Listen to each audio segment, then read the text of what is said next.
बागेश्वर धाम सरकार के नाम से मशहूर पंडित धीरेन्द्र कृष्ण शास्त्री ने हिंदू राष्ट्र का निर्माण करने की एक बार फिर अपील कर दी। इसके लिए बाकायदा उन्होंने फॉर्मूला भी पेश कर दिया है कि किस तरह से हिंदू राष्ट्र का निर्माण हो सकेगा। इसके साथ ही उन्होंने हिंदू राष्ट्र बनने के बाद सभी को मिलजुल कर साथ रहने की बात कही। देखिए इसी पर हमारी है खास रिपोर्ट। पंडित धीरेन्द्र कृष्ण शास्त्री ने किया फिर ऐलान, भारत को हिंदू राष्ट्र घोषित करने की अपील। हिंदू राष्ट्र बनाने का पेश किया नया फॉर्मूला। 2/3 बहुमत का पंडित शास्त्री ने बताया सूत्र। संविधान में संशोधन कर हिंदू राष्ट्र बनाने की मांग। आपको बता दें, टीकमगढ़ में 25 फरवरी से 5 मार्च तक पंडित धीरेन्द्र कृष्ण शास्त्री की श्री राम कथा का आयोजन किया जा रहा है।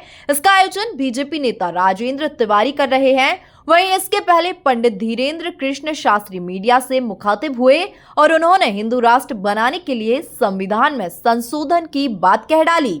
1/3 बहुमत जब होगा तो संविधान में, आपको याद हो ना हो पता नहीं आप कौन से स्कूल में पढ़े, 125 बार से ज्यादा संशोधन हो चुका है संविधान में, तो एक बार हिंदू राष्ट्र के। इसी तरह उन्होंने हिंदू राष्ट्र बनने के बाद कौन कौन रहेगा इसका भी खुलासा कर दिया।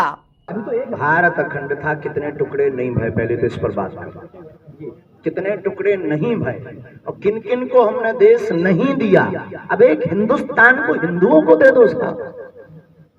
और हम ये नहीं कह रहे कि आप भगो, हमें सिखों भी चाहिए, मुस्लिम भी चाहिए, ईसाई भी चाहिए। हमारे हिंदू राष्ट्र में सब रहेंगे, क्योंकि हमारा हिंदू राष्ट्र कल्प वृक्ष होगा जिसकी छाया में सब बैठेंगे। ये बेफिजूली की बातें, खंड विखंड की बातें हटाओ। हिंदू राष्ट्र का कॉन्सेप्ट सिर्फ इसलिए हमारा है कि हमको ये जातिवाद मिटाना है, हमको ये मजहब की लड़ाई बंद करनी है। कब तक लड़ेंगे? अरे उन मुसलमानों का भी तो ये देश है, उनके भी तो दादा परदादा यहाँ रहे, उनकी भी तो यादें जुड़ी। वहीं बागेश्वर धाम सरकार के नाम से पहचाने जाने वाले पंडित धीरेन्द्र कृष्ण शास्त्री ने खुद को जातिवादी मानसिकता का ना होने की भी बात कही। आश्चर्य लगेगा, हम जातिवादी नहीं हैं, इसीलिए सबरी माता की कथा करते हैं और इसीलिए हम वनवास में, वनों में जाकर के आदिवासियों को जगाते हैं।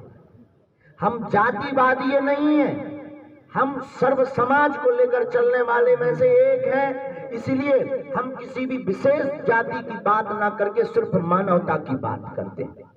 और हमारा हिंदू राष्ट्र से, आपको सुनकर के चौंक जाएंगे, हिंदू राष्ट्र से हम प्रतिदिन लाखों गालियां खाते हैं हिंदू राष्ट्र के नाम पर। इसमें हमारे बाप का नहीं कुछ भला होना है, न हमारा भला होना है, लेकिन एक एक हिंदू का भला होना है। उसी प्रकार जो नशा मुक्ति का अभियान है वो हमारा केवल निजी हित के लिए नहीं है। हमारी व्यासपीठ और बागेश्वर पीठ का सिर्फ संकल्प ये है कि पूरे भारत का कल्याण हो, विश्व का कल्याण हो और एक एक व्यक्ति सुधर करके भारत को विश्व गुरु बनाने के लिए अपने जीवन की कुछ अंश सहयोग कर पावे और उसका घर समृद्ध हो, उसकी जीवन उन्नति हो। इसके साथ ही पंडित धीरेन्द्र कृष्ण शास्त्री ने सरकार से कैंसर हॉस्पिटल के निर्माण के लिए जमीन मांगने के दावों को भी दरकिनार कर दिया और ऐसी खबरों पर विराम लगाने की मांग की। Bureau report, MP news, Tikamgarh.